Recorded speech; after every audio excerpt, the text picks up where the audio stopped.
这是我们的目标，这是我们的标记。对，我们下次来了。看，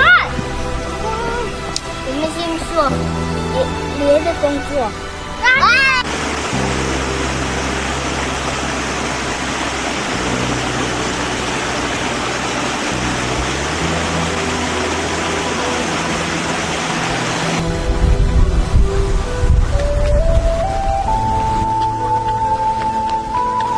大家好，我是丫丫。今天我要跟大家介绍的这种药材嘞，其实这种药材在农村里真的是被万人讨厌的一种药材了。为什么这么说？因为这种药材表面一动它又很伤人，但是除又除不完那种。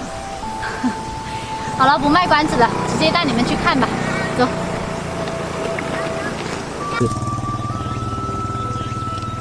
我刚刚说的药材就是这个了，可能很多人一见哦，你说的原来就是这个啊，对呀，就是它。你们不要小看它，这也是一种药材哦。在我们农村人看到这种就烦，因为它这种草啊，一碰就很容易受伤，又就浑身长满了这个刺嘛，然后一长的话，一大片都可以长，就一直延伸，一直长，长了除都除不完那种，很烦。但是呢，种草也有它的好处的。在我们这边种草叫禾白草来的，我不知道你们那边叫什么。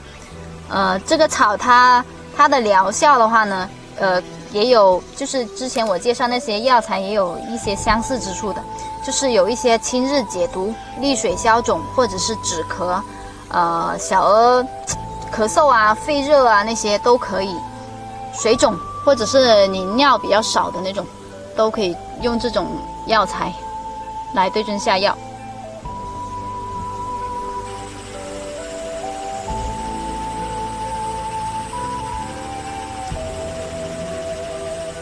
这个东西好烦呐，就为了摘这一颗就被割了好几个伤口，不知道有没有刺在里面。不管了，你看这里一大片都是这种刺。这个当然也有它的好处嘛，刚刚说了几点。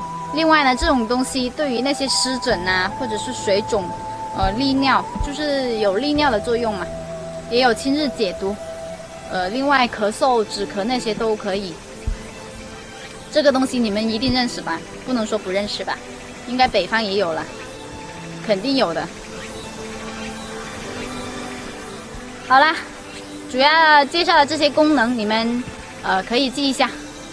这期视频就到这里了，我要回去把这个刺给挑出来，不然到时候长包就不好了。就这样啦，下期见，拜拜啦。